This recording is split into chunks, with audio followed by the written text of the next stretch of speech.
We have reached a thrilling climax to the 2019 flat racing season here at Ascot on British Champions Day. I'm joined by Racing Post senior writer Lee Mottershead to discuss the day's headlines. And Lee, on a day that is all about crowning champions, we saw one great champion downed. Stradivarius went down fighting, titanic battle with Kew Gardens, but ultimately bettered. He was ultimately bettered, albeit by a teeny-weeny margin, and John Gosden was saying after the race that Stradivarius still thought he'd won. You know, he was whinnying when he came back in, so the horse believes he won, and we won't tell him any different. No. He ran a fantastic race on ground he doesn't like. John had said beforehand they weren't ideal conditions for him. He almost pulled him out. They let him go on the basis that this is Champions Day and they should have champions on Champions Day. He ran a smashing race. I think going past the post, we thought he'd been beaten. Then you looked at the freeze frame and you thought maybe he'd won, but he hadn't. And full credit to Kew Gardens, who came into this race off 3 second place finishes. He's a horse who has had a great career so far. This wasn't his biggest win, but it was undoubtedly his biggest scalp. And the hope is that those two will be going hammer and tongs against each other throughout next season in the Cup races. And that's a thrilling prospect, that, isn't it? Yeah, it is. It absolutely is, because you know the joy of these staying races is the same horses tend to come along season after season after season. We know them both well, and I think Stradivarius, although beaten today, his reputation was untouched. He's a magnificent horse, and I'm no doubt he'll be the one to beat again next year in these long distance contests. Indeed. And of course Kew Gardens, the first leg of a fantastic double for the O'Brien family. Magical was just that in the Champion Stakes, wasn't she? She was magical. And she was probably very relieved that Enable wasn't in the field. They've met 5 times. Enable has always beaten her. She is Magical's nemesis. But I've just finished writing the Champion Stakes report, and I've used an intro on lines of you don't have to be the very best to be very marvellous. And Magical is marvellous. You know, that was her 21st race, her 9th of the season. She invariably gives her all. Aidan O'Brien was saying afterwards, whatever you ask her, whatever question you ask her, she always says yes.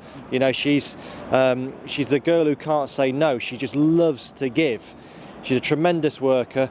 She was running here only 13 days after finishing 5th in the Arco race. It didn't pan out for her. You wouldn't have known she'd run 13 days ago the way she ran here today. She might well now go on to the Breeders' Cup for the filly and mare turf.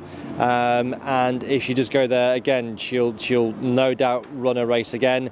Aidan wasn't sure if we'd see her next season. He said the lads tend not to keep them in training fillies and mares, or fillies as 5-year-olds, but he said you never know.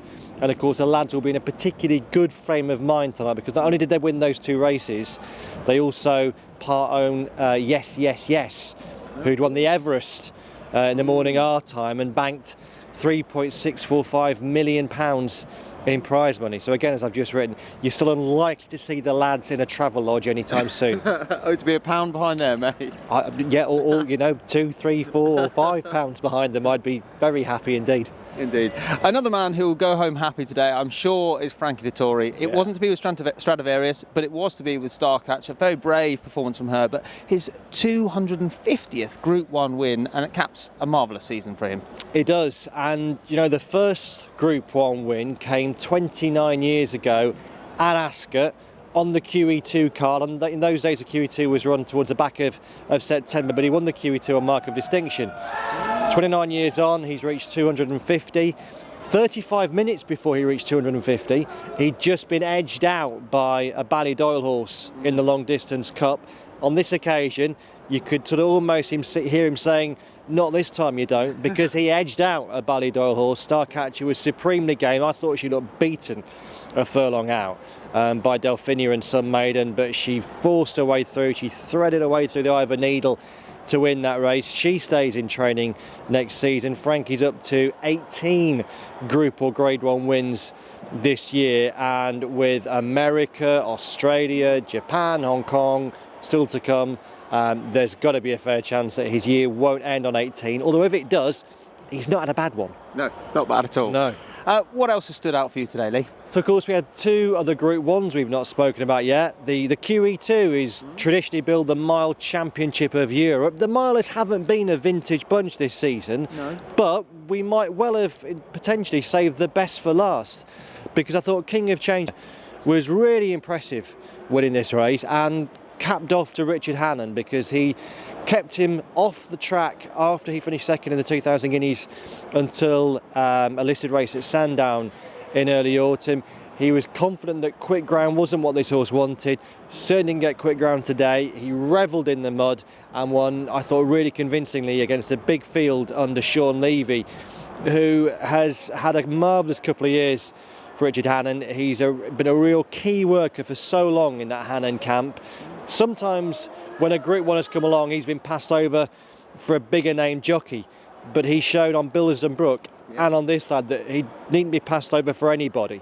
He's a top rider, and he gave that horse a top ride. And in the other Group 1 on the card, the British Champion Sprint, again we had a big story and an emotional story, because Don Juan Triumphant was the first horse ever bought by the King Power Racing chairman, the late chairman, Vichai Surendrapava, who so sadly lost his life almost a year ago in that helicopter crash.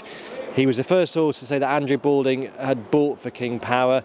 He was therefore a key part in the King Power story. He was a shock winner of the Champion Sprint under Sylvester de Sousa, of course missed a chunk of the autumn as well, the summer and autumn.